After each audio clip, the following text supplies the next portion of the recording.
बिस्मिल्लाहिर्रहमानिर्रहीम।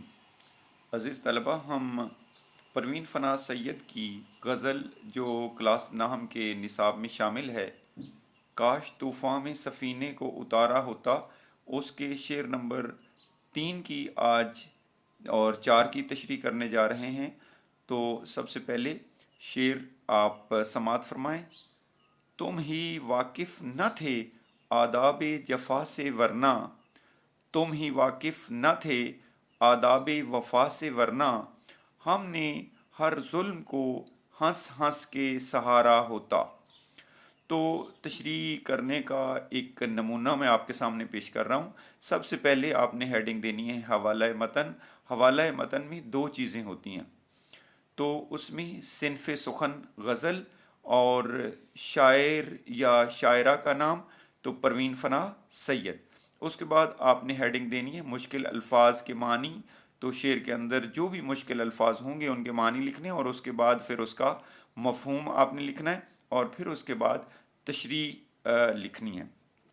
तो सबसे पहले मुश्किल अल्फाज के मानी देख लेते हैं। वाकिफ़ का मानी होता है जानना, और आदाब जफ़ा, जफ़ा कहते हैं जुल्म को, या वफ़ा का उल्ट होता है बेवफ़ाई। यानी जो जुल्म करने के भी कुछ असूल और ज़वाबित होते हैं, कुछ आदाब होते हैं। ठीक है, कि जो आदमी ज़ेर हो जाए, जो आपके आगे सिरनगू हो जाए, जिसकी वजह से आप किसी पर जुल्म कर रहे हैं, वो बात अगर वो तस्लीम कर लेता है तो फिर उस पर जुल्म नहीं किया जाता। ये आदाब जफ़ा हैं कि जिस वजह से, जिस बात से आप किसी पर जुल्म कर रहे हैं, अगर वो तस्लीम कर लेता है, सर तस्लीम खम कर लेता है, वो उस जुल्म के आगे झुक जाता है, तो फिर आप उस पर जुल्म बंद कर दें। तो ये आदाब जफ़ा है।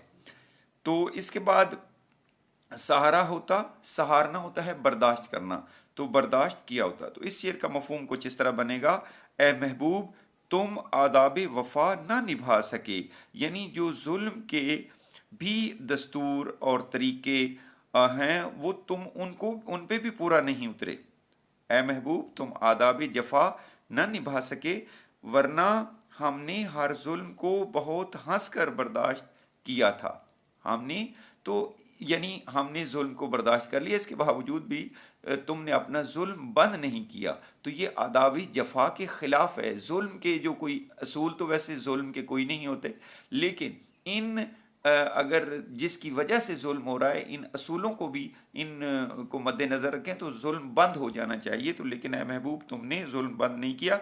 तो इस शेर में शायरा ने उर्दू शायरी का रवायती एक मजमून कलम बंद किया, जिसमें महबूब से उसकी बेवफाई का शिकवा करते हुए नज़र आती हैं। उर्दू शायरी का ये मौजू जो अक्सर शायरों के यहाँ हमें मिलता है, तो शायर महबूब के जुल्म सितम का तज़किरा करता है। आशिक भी इम्तिहानात से गुज़रने के लिए तैयार होता है, मगर महबूब फिर भी राज़ी नहीं होता। मोहब्बत के जवाब में महबूब के जुल्म सितम सहने पड़ते हैं। तो जिगर मुरादाबादी का एक खूबसूरत शेर मेरे ज़हन में आ रहा है हवाले के तौर पर, कि ये जुल्म जो है महबूब के बढ़ते जाते हैं। तो इश्क का मैदान ऐसा ही है। ये इश्क नहीं आसान, ये इश्क नहीं आसान, बस इतना समझ लीजिए एक आग का दरिया है और डूब कर जाना है। तो महबूब के जुल्म सितम बहुत से अंदाज के हैं, बहुत से तरीक़ों के हैं, जो आशिक के लिए महबूब की तरफ से लगाए गए ज़ख्म की हैसियत रखते हैं। और ये ज़ख्म महबूब की जो बेइतनाई है, वो गैरों के जो उल्फत है, मोहब्बत है, या इल्तिफ़ातात मेहरबानियाँ हैं, तो सर्द महरी और नफ़रत के रवैये पर मबनी होते हैं। हर नया जुल्म आशिक के ज़ख़म को और गहरा कर देता है। तो हवाले के तौर पर एक शेर देखिए। शायर कहता है, हमको उनसे है वफ़ा की उम्मीद, हमको है उनसे वफ़ा की उम्मीद, जो नहीं जानते वफ़ा क्या है। कि हमारा वास्ता ऐसे इंसान से है कि जिसको वफ़ा का पता ही नहीं, और हम उससे वफ़ा की डिमांड कर रहे हैं, वफ़ा का मुतालबा कर रहे हैं। तो इसी हवाले से शायरा कहती है कि हमने तो हर जुल्म को बर्दाश्त किया है, کیونکہ محبت کا تقاضا یہی تھا اور آداب وفا بھی یہی ہیں کہ محبوب کے ہر ظلم کو سہیں اور اف تک نہ کریں، دل پر پتھر رکھ لیں اور آہ و فریاد تک نہ کریں۔ گویا ہم نے ہر وہ طرز عمل اختیار کیا کہ جس سے محبوب کی محبت حاصل ہو جائے، لیکن یوں محسوس ہوتا ہے کہ دنیا میں ہر چیز کا ہونا ممکن ہے، لیکن محبوب کی محبت کا ملنا جو ہے وہ ناممکن ہے، مشکل ہے۔ عاشق چاہے جلتا رہے، تڑپتا رہے، فریاد کرتا رہے، لیکن محبوب کے دل کو مائل بکرم کرنا یا اس میں اپنی طرف ملتفت کرنا، اپنی طرف متوجہ کرنا، اس کی محبت حاصل کرنا، یہ ممکن نہیں ہے۔ تو کسی شاعر نے کیا خوب کہا ہے، حوالے کے شعر کو ملاحظہ فرمائیے، سب کی طرف رہی وہ نگاہ کرم، یعنی محبوب کی نگاہ جو ہے وہ سب کی طرف ہوتی، سب کی طرف رہی وہ نگاہ کرم، ہم ترستے رہے ایک نظر کے لیے، ہم ترستے رہے ایک نظر کے لیے، یعنی عاشق جو ہے وہ اس نگاہ کرم سے محروم رہتا ہے، باقی سب کی طرف وہ نگاہ کرم اٹھتی ہے۔ تو عاشق محبوب سے شکوہ کر رہا ہے کہ ہم نے تو آداب وفا نبھا دیے وفا کی، لیکن تم نے آداب جفا بھی نہ نبھایا، یعنی جو بے وفائی کا الٹ ہوتا ہے وہ تم نے اس کو بھی پورا نہیں کیا، کہ ہم آپ کے ظلم کے آگے سر نگوں ہو گئے، آپ کے ہر ظلم کو برداشت کیا، لیکن تم نے ہماری طرف وہ نگاہ الفت یا محبت کا قدم نہیں بڑھایا۔ تو جفا کا تقاضا ہے کہ اگر کوئی محبوب کے ظلم و ستم کو سہتا ہے تو اس کی محبت میں خود کو فنا کر لیتا ہے۔ یہ کیا ہے کہ یہ جفا کا، محبوب کی جو جفا ہے اس کا تقاضا ہے۔ تو لیکن عاشق کا راستے کو نہیں چھوڑتا، عاشق جو ہے اپنے راستے کو، اپنوں کے تانے بھی برداشت کرتا ہے، ظلم کے مکر و فریب کو بھی برداشت کرتا ہے، راہ وفا کا وہ راہی رہتا ہے۔ تو پھر آداب جفا کا تقاضا یہ ہے کہ اس کی قدر کی جائے، اس محبت کے سامنے سر تسلیم خم وہ کر لیتا ہے تو اس کی محبت کی قدر کرے، لیکن افسوس کہ عاشق تو آداب وفا نبھاتے ہوئے ظلم و ستم سہتا ہے، محبوب آداب جفا کے تقاضوں کو پورا نہیں کرتا۔ یعنی ایک عاشق جو ہے وہ اپنی قربانی دیتا ہے، لیکن محبوب جو ہے وہ ظلم و ستم کے باوجود، تمام قسم کے امتحانات لینے کے باوجود اپنے عاشق پر نگاہ کرم نہیں کرتا۔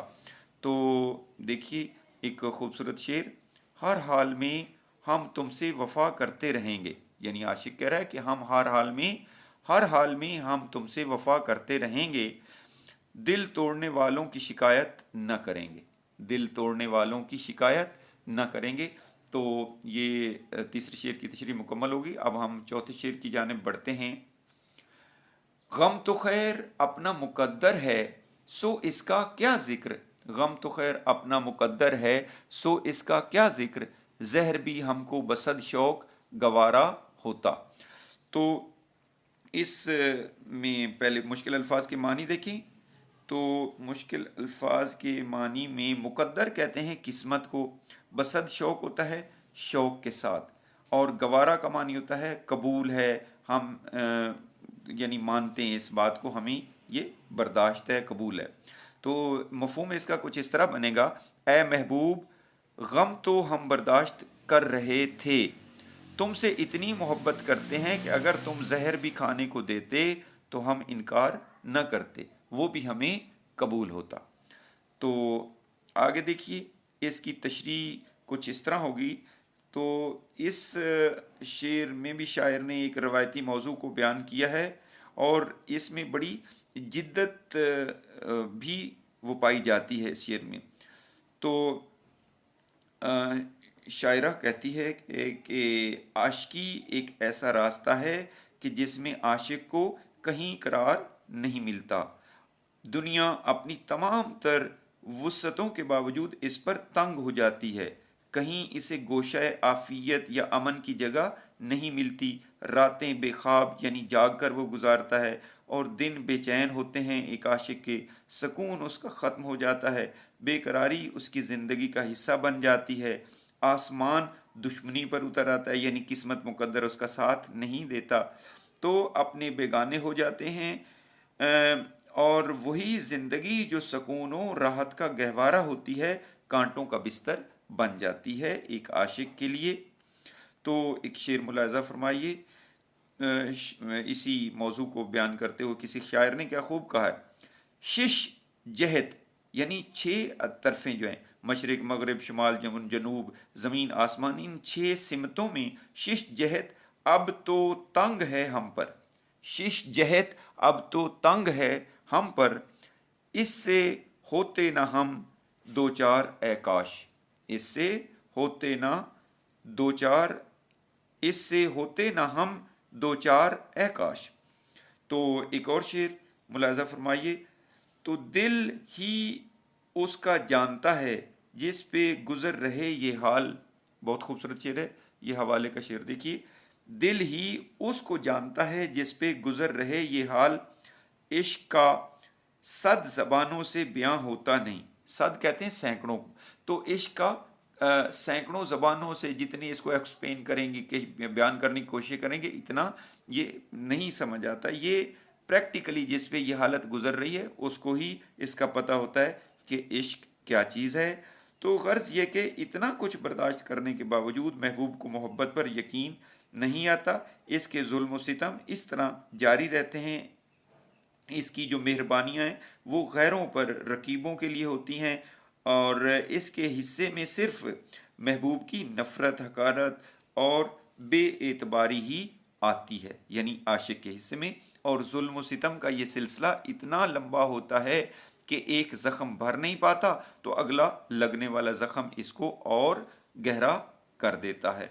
तो एक शेर मुलाहज़ा फरमाइए, तो उल्टी हो गई सब तदबीरें कुछ न दवा ने काम किया, यानी इस इश्क की बीमारी में हर तदबीर, हर तरीका, हर इलाज उल्ट हो जाता है, जितना मरीज़ को ठीक करने की कोशिश करें, उल्टी हो गई सब तदबीरें कुछ न दवा ने काम किया, देखा इस बीमारी दिल ने आखिर काम तमाम किया।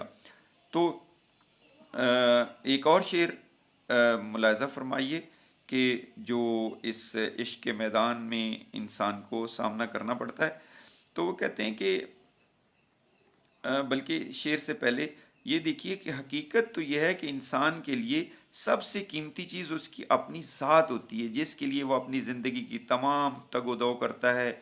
जब ज़िंदगी से बढ़कर किसी दूसरे की ख्वाहिश अजीज़ हो जाए, किसी दूसरे की चाहत अपनी ज़िंदगी से भी ज़्यादा हो जाए, तो वो इश्क की इंतहा होती है।